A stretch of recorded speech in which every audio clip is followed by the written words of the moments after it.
አትረብሽ አንዴ። አይ ግን ላይ ጥያቄ ነች የሆነች እንትን ፈልጌ ነው ሌላ ነገር አይደለም። እያወሩ ነው አይደለ?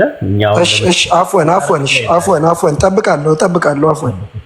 ክርስቲያን ይኸውልህ ኡስታዝ ሱ የሚል ምንድን ነው ትንቢተ ኢሳይያስ ምዕራፍ 7 ቁጥር 14 እና ትንቢተ ኢሳይያስ ምዕራፍ 9 ቁጥር 6 ላይ አይሁዶች መጽሐፋቸውን ላይ ይሄ አማኑኤል የተባለውና ድንቅ መካር ኃያል አምላክ የዘላለም አባት የሰላም አለቃ ነው የሚለውን ኢየሱስ ከመምጣቱ በፊት ለማን ነው ብሎ ነበር የሚረዱት የነበረው ጥቅሱን። አሁንም ያለው አይሁዶች ለማን ነው ብሎ ነው የሚያስቡት? ለመሲሁ ነው ብሎ ነው የሚያስቡት ወይስ ለማን ነው የሚለው? ይሄ ነው ጥያቄው።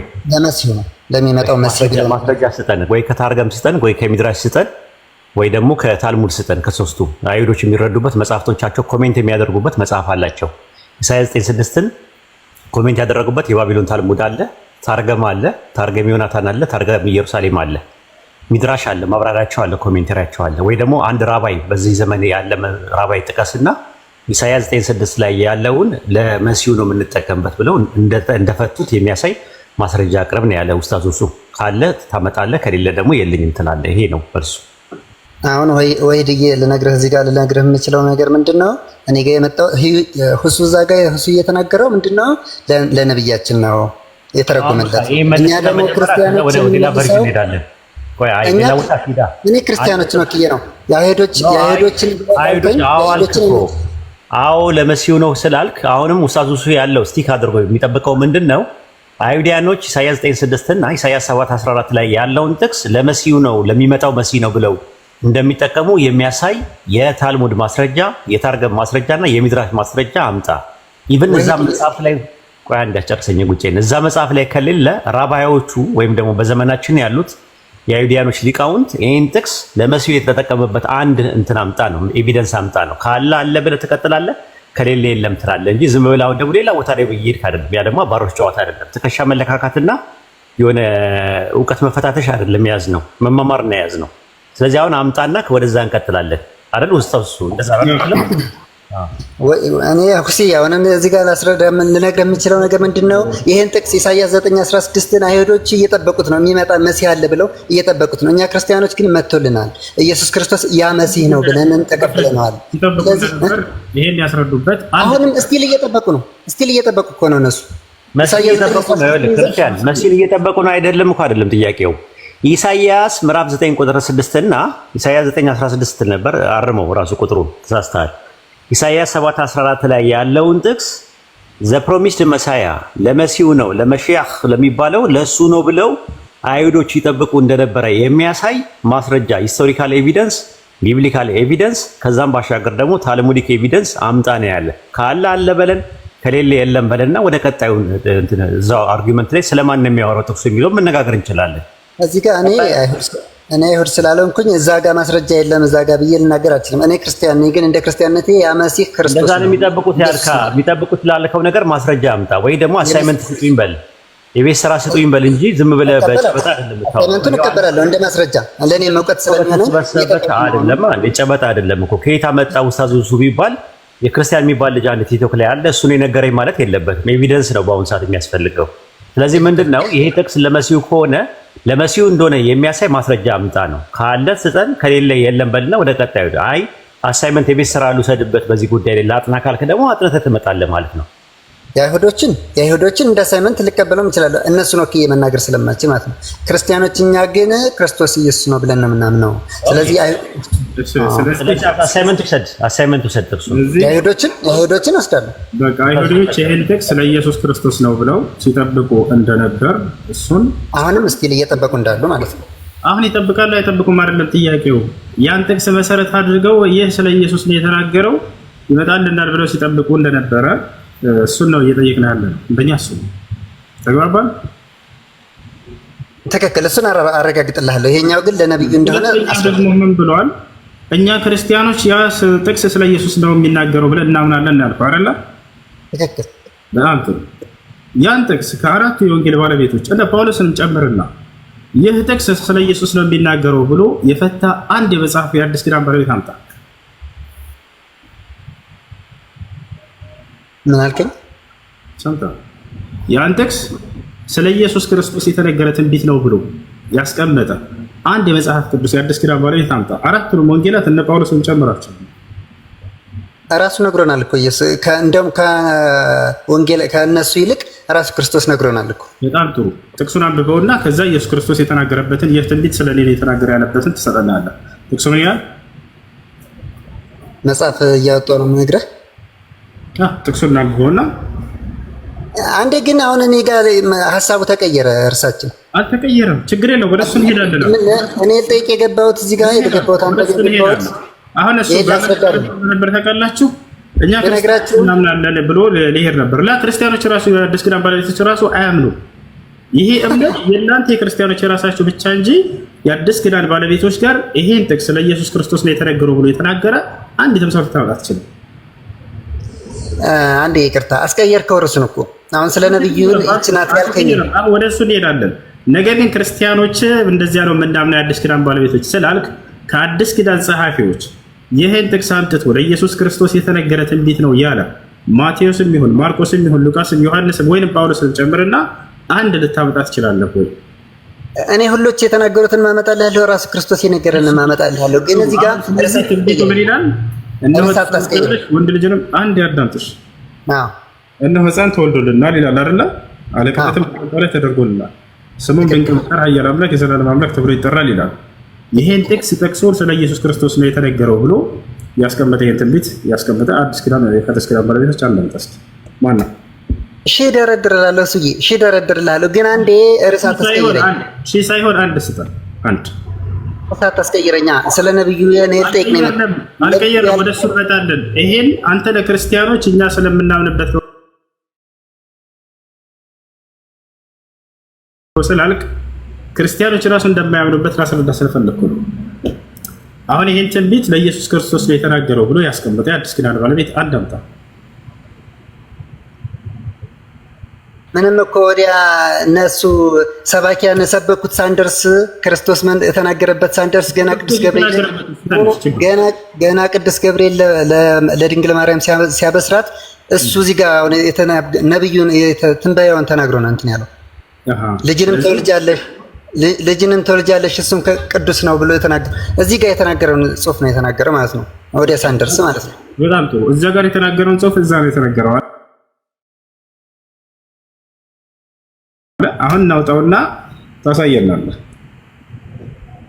የሚያወጣልህ ኢሳይያስ 9:6 ላይ ያለው ስሙም ድንቅ መካር፣ ኃያል አምላክ፣ የዘላለም አባት፣ የሰላም አለቃ ተብሎ ይጠራል የተባለው ሕፃን ኢየሱስ ስለመሆኑ ከማቴዎስ ወንጌል እስከ ራዕየ ዮሐንስ ድረስ ነው የምታመጣው። አንድ ጥቅስ ነው የተባልከው። ኢሳይያስ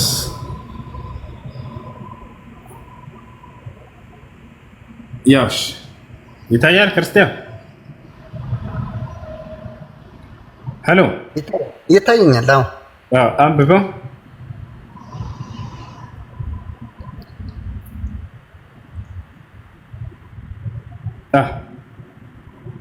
አንብቤያለሁ። እንድንሰማ እኮ ነው። ይሄን አንብብና ከዛ ይሄን ጥቅስ አዲስ ኪዳን ላይ ለራሱ እንደተነገረ ኢየሱስ የተናገረበት አለ እያልከን ነው። ከራሱ ከኢየሱስ ሰጣቸዋለሁ እያልከን ነው። እሱ እንድታሳየን። ትክክል። አንብበው። ምን ይላል? ሕፃን ተወልዶልናልና ወንድ ልጅም ተሰጥቶናልና አለ ቅዱስ ገብርኤል። እዚህ ጋር ጨርስ እስከዚህ ድረስ ተሰጥቶናልና አለቅነትን በጫንቃው ላይ ይሆናል። ስሙም ድንቅ መካር፣ ኃያል አምላክ፣ የዘላለም አባት፣ የሰላም አለቃ ተብሎ ይጠራል። ይሄ ትንቢት ለኢየሱስ ክርስቶስ እንደተነገረ የተናገረው ማን ነው? ምንም ወደ ሌላ ወደ የትም ሊሄድ የማይችል ጥቅስ እኮ ነው እኮ ለኢየሱስ ካልሆነ አስተግ እኮ የት ነው የምንሄደው ታዲያ? የት ልሂድልህ? አሁን ይሄ ጥቅስ ለኢየሱስ ክርስቶስ እንደተነገረ የተቀመጠበት አዲስ ኪዳን የቱ ጋር ነው? ሙሉ አዲስ ኪዳን ስለዚህ ነው የሚያወራ እኮ ሁስዬ። ግን አሁን ያንን መልስልኝ አንተ። ሙሉ አዲስ ኪዳን ብሎ ሂሳብ የለም። የቱ ጋር ነው ይሄ ትንቢት ለኢየሱስ እንደተነገረ የተቀመጠው አዲስ ኪዳን ላይ? ሙሉ አዲስ ኪዳን የተመሰረተው በዚህ ጥቅስ ነው። በቃ ማለት ራሱ ደፍሬ ይችላል። በዚህ ጥቅስ ብሎ በጨበጣ ነገርማ ወሬ አይሆንም። ራሱ አሁን ሕፃን ተወልዶልናል፣ ወንድ ልጅም ተሰጥቶናል፣ አለቅነትም በጫንቃው ላይ ነው፣ ስሙም ድንቅ መካር፣ ኃያል አምላክ፣ የዘላለም አባት፣ የሰላም አለቃ ተብሎ ይጠራል። በእነዚህ በአራቱ ስሞች ድንቅ መካር፣ ኃያል አምላክ፣ የዘላለም አባት፣ የሰላም አለቃ ተብሎ ይጠራል የተባለው ለኢየሱስ ነው ብሎ የተናገረ የአዲስ ኪዳን ጸሐፊ ወይም ነቢይ ወይም ደግሞ መልአክ ካለ ከማቴዎስ ወንጌል እስከ ራዕየ ዮሐንስ ድረስ አንድ ጥቅስ አውጣና አምጣ የተባልከው። አሁን በጨበጣ ሙሉን የሚያወራው እንደዛ ነው አልክ። አንድ ጥቅስ እንኳን የለም። ኢሳይያስ 9:6 ላይ ያለው ለኢየሱስ ነው የሚል ነገር ሙሉ ጥቅስ አለ። ሙሉ አምጣ፣ አንድ ጥቅስ አምጣና ኢሳይያስ 9:6 ላይ ያለውን ድንቅ መካር፣ ኃያል አምላክ፣ የዘላለም አባት፣ የሰላም አለቃ የሚለው ለኢየሱስ ነው ኢሳይያስ 9:6 ላይ ያለው ፍጻሜውን ያገኘው በኢየሱስ ነው የሚል ማስረጃ አንድ ጥቅስ አምጣ ነው የተባልከው። ጨበጣ ነው፣ አየር ላይ ነው ያለው። እንዳለ የምታወራው ነገር ምናባዊ ነው፣ ነባራዊ አይደለም። አንድ ጥቅስ ነው የተባልከው። አሳያለሁ ወሂድዬ፣ ግን እዚህ ጋር እንትን አለብኝ። በትልቁ አድርገው ኡስታዝ እሱ በትልቁ አድርገውና አንድ ጥቅስ ነው የተባልከው። አንድ ጥቅስ ሙሉን ነው ያልከው አንተ። አንድ ጥቅስ ነው እኛ የምንፈልገው። ኢሳይያስ 9:6 ላይ ያለው ለእከሌ ነው ብሎ መጽሐፉ አዲስ ኪዳን ላይ ያብራራበት አንድ ጥቅስ አንድ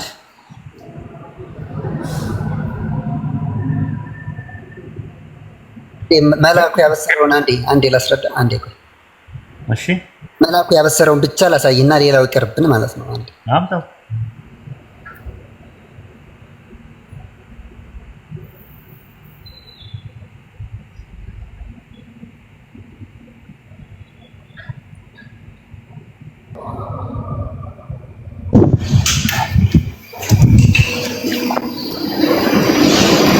ሰላም አለይኩም። እሱ ጆን ለማውራት ካልተመቻ እኔ ገብቼ ነው የወጣሁት እና ጥያቄ አለኝ። ወልሰላም እሺ ነበር ጥያቄ ክርስቲያን ወገኖች የሆነ ጥያቄ ጠይቀውኝ ነበረ። በተለይ ከዚህ ከኢራን ጦርነት ጋር የተያዘ ማለት ነው። ኢራኖች ሙስሊሞች ናቸው ወይ ከሚል ነገር የተነሳ ነው እና ሙስሊም አንድ ነው። እኛ ስንሰልም ሙስሊም አንድ እንደሆነ ተነግሮን ጥያቄም ጠይቀን ተመልሶልን ሰለም ነውና የሱኒ ሙስሊም እና የሺያ ሙስሊም አይቲም ስሙን በሰላም እና እንደዚህ አይነት ህዝብና አለ ሁለት ነው እንዴት ነው ማለት የምንችለው?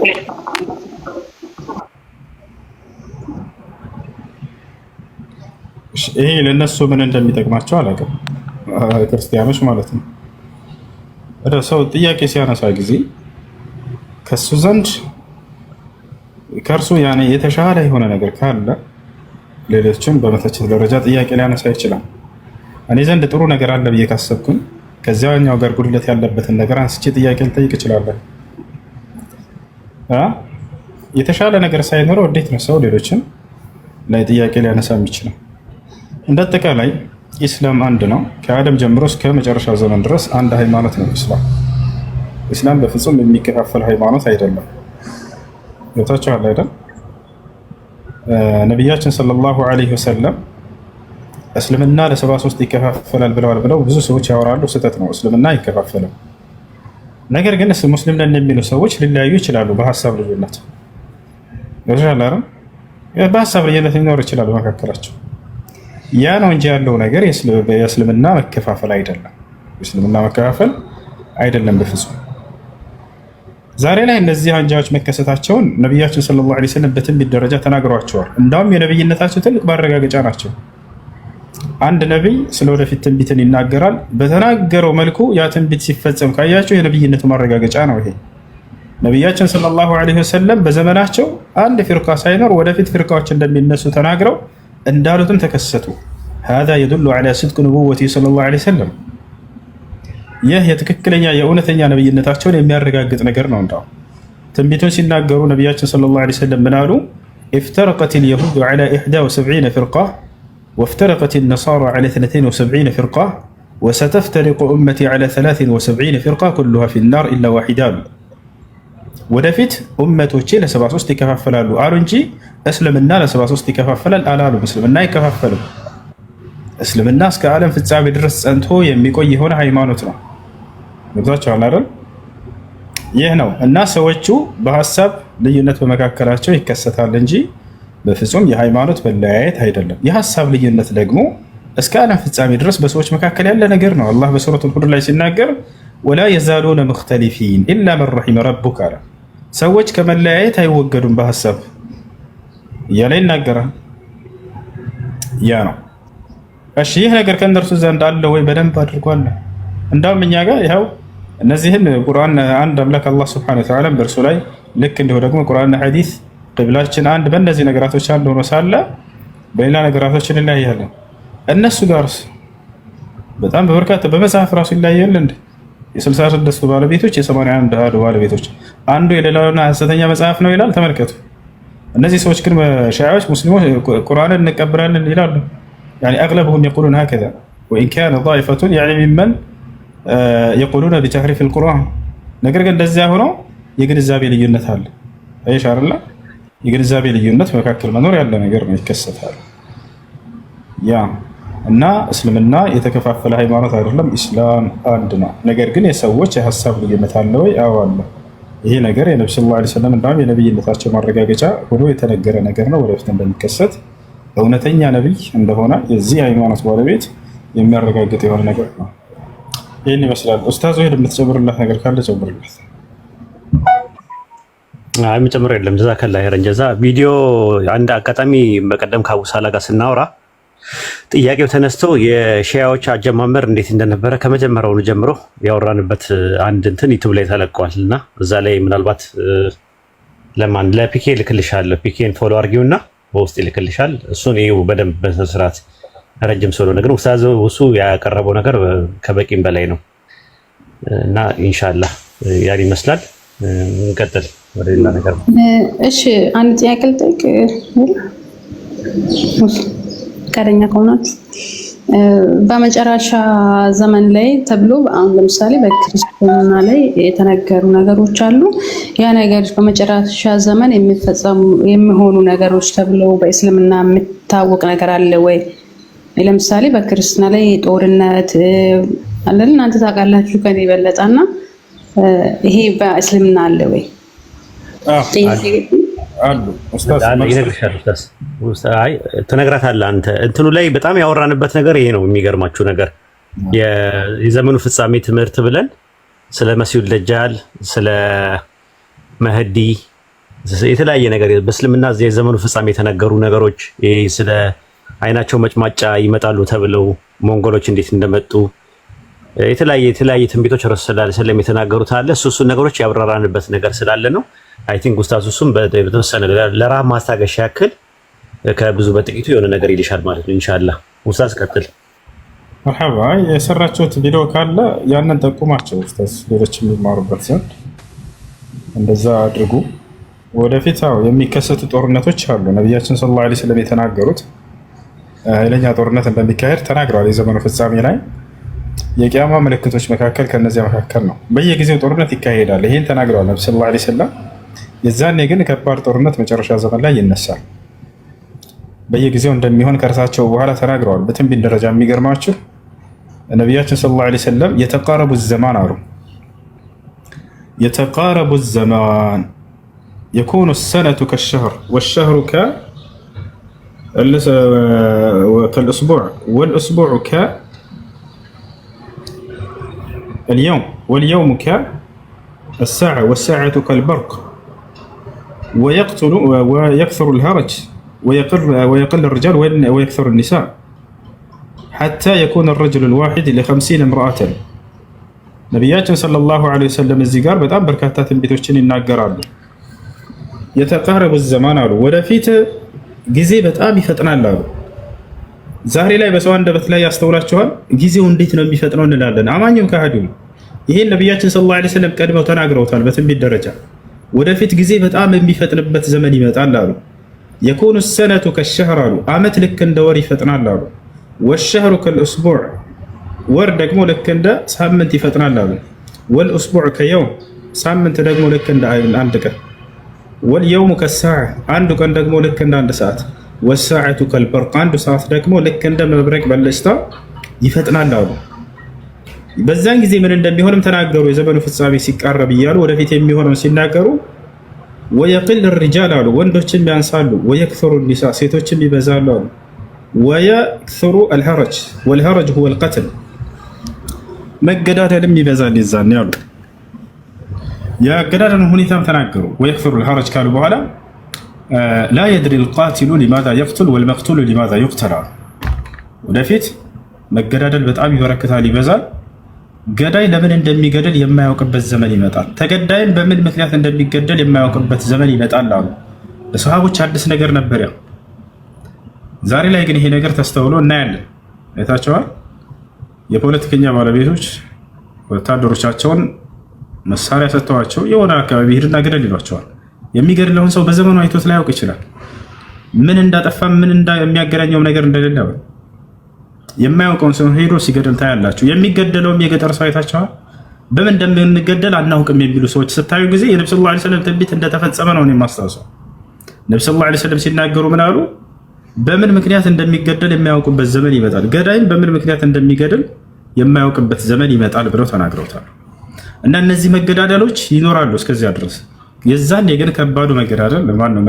ጦርነት ይኖራል። መሲሁ ዒሳ ዐለይሂ ሰላም ከመጣ በኋላ ሙስሊሞች ከእርሱ ጋር ሆነው ደጃልና አይሁዲዎች ከእርሱ ሰራዊት ሆነው ኃይለኛ ጦርነት ይካሄዳል። መሲሁ እና ሙስሊሞች የዛኔ ድል ያደርጋሉ። ይታችኋል። ከዚያ በኋላ ነው የእጁጅና መእጁጅ ይወጣሉ። አላህ ሱብሓነሁ ወተዓላ ለመሲሁ ይነግረዋል፣ ያ ዒሳ ኢነሁ ኸረጀ ሊዒባድ መን ላ ዩዳኒ አሐድኩም ያዕኒ ገይሪ አው ከማ ቃል ሱብሓነሁ ወተዓላ። አላህ ምን ይለዋል ለመሲሁ? መሲሁ ሆይ ለእኔ ባሪያዎች ወጥተዋል ከእኔ በስተቀር የማንም ኃይል ሊመክታቸው የማይችሉ የሆኑ። ስለዚህ ፈህሩብ አንተ ወመን መዐከ ኢላ ሲና ይለዋል። አንተና ከአንተ ጋር ያሉ አማኞች ወደ ሲና ተራራ ሽሹ ሂዱ ይሏቸዋል። እና የእጁጅና መእጁጅ ይወጣሉ። የዛኔ ትውልድ ናቸው፣ እጅግ በጣም በርካታ ትውልዶች ናቸው። ዙልቀርነይን ነው እስካሁን ድረስ እስካለው ድረስ የዘጋባቸው። የዛኔ ይነሳሉ። በዚያን ጊዜ ነቢዩላህ ዒሳ ዱዓ ያደርጋል። በዒሳ ዱዓ አማካኝነት እነዚያ የእጁጅና መእጁጅ ፍጻሜያቸው ይሆናል። ዒሳ ዱዓ ያደርጋል፣ አላህን ይለምናል።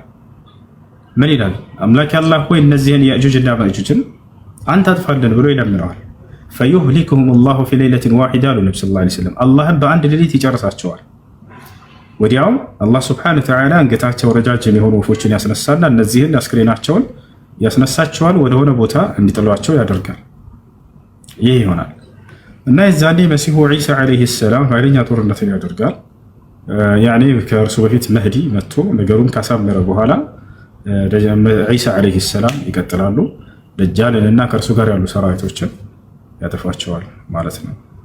ይህ ይሆናል። ከዚያ በኋላ የቂያማ ምልክቶች እያሉ ይቀጥላሉ። ከእጁጅና መእጁጅ በኋላ መሲሁ ይሞታል። ከዚያ በኋላ እነ ፀሐይ ከሚወጡበት ቦታ ከሚጠልቁበት ቦታ መውጣታቸው ምናምን ይቀጥላሉ። ይህን ይመስላል። ኡስታዝ ሰላም አለይኩም። ጥያቄ ተመልሶልኛል። መርሐባ። ወአለይኩም ሰላም ወረሕመቱላሂ ወበረካቱ። ሰላም ነው? አልሐምዱሊላህ።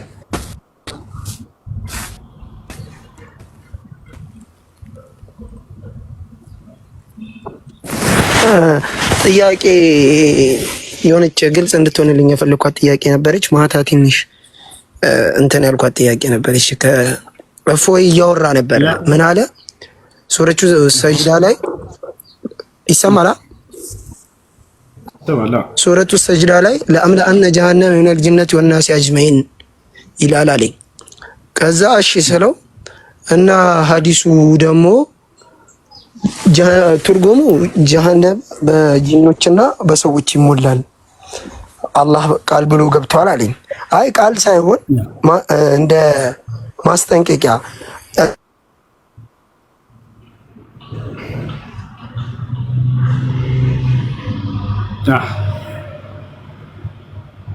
ተቋርጧል። ከኔ ጋር ከሱ ጋር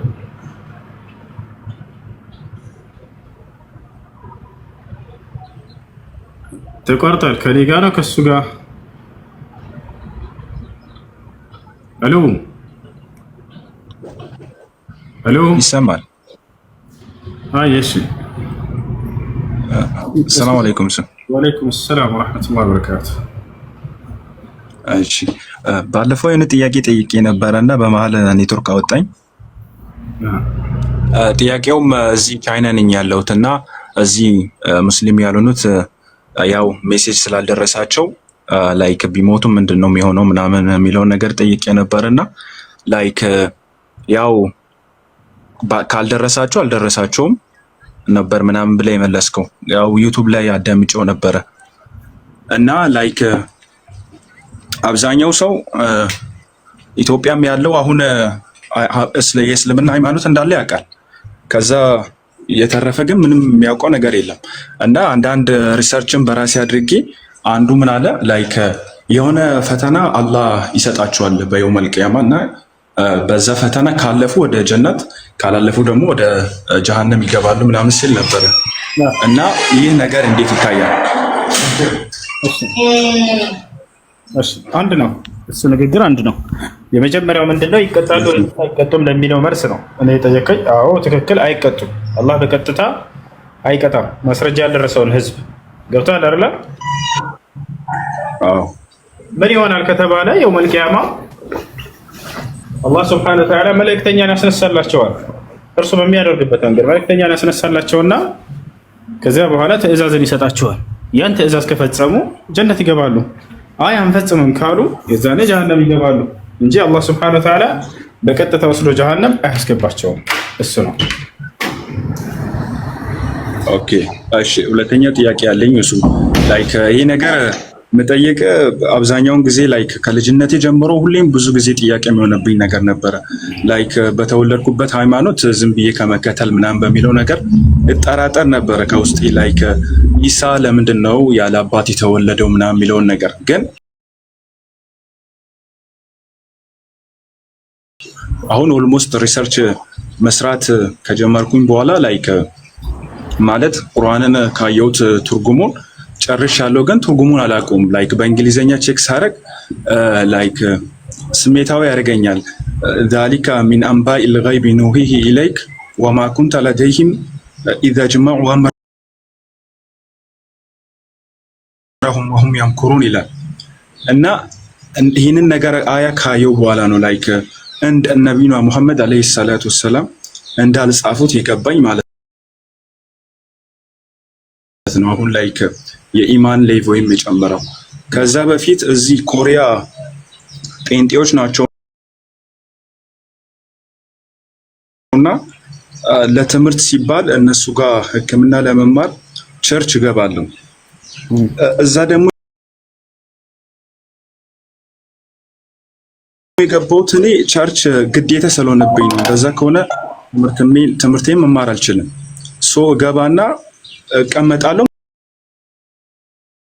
ምንም አላረግም፣ ስልኬን ነው ማየው። ወላሂ ማለት እኔ በቃ ሁሌም አንድ አላህ እንዳለ ነው ማቀው። ሙስሊም ነኝ። ከልጅነቴም ቁርአን ጨርሻለሁ። አልሐምዱሊላህ የቻልኩትን አፍዣለሁ። ምንም አላረግም፣ አላምንም በዛም። ኦኬ ግን ቸርች ገብቻለሁ ለአንድ አመት አካባቢ ምናምን። አልሐምዱሊላህ አሁን ከዛ ወጥቼ ከሀገርም ወጥቼ እየተማርኩ ነው።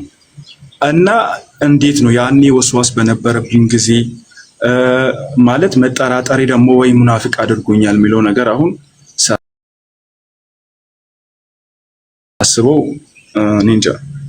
እሺ ሰውየው በውስጡ ሸክ ስለተፈጠረበት ከፍሯል ማለት አይደለም፣ ሙናፊቅ ሆኗል ማለት አይደለም። እዚያ ነገር እስካላመነበት ድረስ ያንን ያልገባውን መጠየቅ ይችላል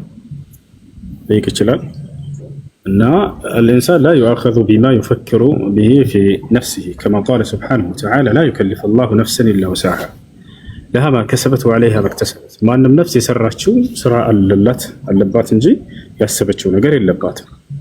الله تجاوز عن أمتي ما حدثت به نفسها ما لم تعمل ነብያችን ሰለላሁ ዐለይሂ ወሰለም ከኡመቶቼ አላህ በውስጣቸው የተወሰወሱበትን ነገር አልፎላቸዋል እስካልሰሩበት ድረስ ብለው ተናግረዋል። እሺ ላይክ እሱ አንድ ሐዲስ ሰምቼ ነበርና ለመጀመሪያ ጊዜ ለነብያችን አለይሂ ሰላቱ ወሰለም የሰላሙ አለይኩም ሰላምታን ያቀረቡት አቡዘር ናቸው ምናምን ሚል ሰምቼ ነበረ። እሺ እንደዛ ከሆነ ላይክ እንዴት ነው ሰላት ላይ የተጨመረው? ምናልባት ሰላት ለነብያችን የተሰጠ ከሆነ አሰላሙ አለይኩም ታዲያ ለመጀመሪያ ጊዜ ያቀረቡት አቡዘር ከሆኑ እንዴት ሰላት ላይ ሊጨመር ቻለ የሚለው ጥያቄ ደግሞ አለይኩም ወራህመቱላሂ ወበረካቱ ሚል የለም። አሰላሙ አለይከ አዩሃ ነብይ ነው የሚለው አላህ ሰላም ይስፈን። የዚያ ጋር ደግሞ የተነገረው ምንድነው? የመጀመሪያ ያልከው ከሰው መጥቶ ለነብዩ ሰለላሁ ዐለይሂ ወሰለም ለመጀመሪያ ጊዜ ሰላም አለይኩም ብሎ ያናገራቸው አቡዘር አልገፋሪ ነው የሚለው ከሰው መጥቶ። ኦኬ በጣም አሪፍ ቴንክ ዩ። እና የመጨረሻ ጥያቄ እሱ ረጅም ሰዓት ነው ማጠናውና አቃተኝ ነው እንጂ ያኔ አላዳምጥም እና ነሺድ የማህር ዘይን ሚሻሪ ምናምን ከፍታለሁ። ነሺድ እንዴት ነው ይሄ ነገር? ክላሲካል አለው የነሙአዝን ትቻለሁ፣ ግን ከደከመኝ ነው ረጅም ሰዓት ስለማጠና ይቅርታ። ማሻአላህ። እሺ ለማንኛውም አስፈላጊ አይደለም ቁርአን እና ሐዲስ አለ። እስኪ እስላም ሱፊን አዳምጠው እንዴት ደስ እንደሚል እስላም ሱፊ ቃሪዎችን ቁርአን አዳምጡ። ቁርአን በማዳመጣችሁ ሁሉ አጅር ታገኛላችሁ። በጣም ነው ማህርን አዳምጣለሁ። ቁርአን አዳምጡ። እሺ ቁርአን አዳምጡበት። አላህ ሱብሃነሁ አፕሊኬሽን አለክ አንዴት አዳምጠኝ። ቁርአን በማዳመጣችሁ ራሱ አጅር ታገኛላችሁ። ነቢያችን ሰለላሁ ዐለይሂ ወሰለም አላህ ሱብሓነሁ ወተዓላ ወኢዛ ቁሪአ አልቁርአን ፈስተሚዑ ለሁ አለ። ቁርአን በሚነበብ ጊዜ አዳምጡት፣ ወአንስቱ ለዐለኩም ቱርሐሙን ይታዘንላችሁም ዘንድ ዝም በሉ ብሏል። ስለዚህ ምንዳ ታገኛላችሁ በማዳመጣችሁ። ሼክ አብዱልዐዚዝ ብን ባዝ ምን አሉ? አልሙስተሚዑ ሊልቁርአን ዩሻሪኩል ቃሪእ ፊል አጅር አሉ። ቁርአንን የሚያዳምጥ ሰው ከሚቀራው ሰው ጋር በምንዳ ይጋራዋል ብላ። ስለዚህ ምንዳ የምታገኙበት ነገር እያለ ደስ የሚሉ ቃሪዎች አሉ፣ አዳምጧቸው። ኢስላም ሱብሒ በጣም ደስ የሚሉ አብዱራህማን መስዓድ፣ እነዚህ ልጆች ተጅዊዳቸው ባዶ ቢሆንም ድምጻቸው በጣም ደስ ይለኛል። ተጅዊድ ባዶ ናቸው በነገራችን ላይ። ለተጅዊድ ምናምን ከፈለጋችሁ ታላላቅ ቃሪዎችን አዳምጡ። አንድ ያዛን አላሁ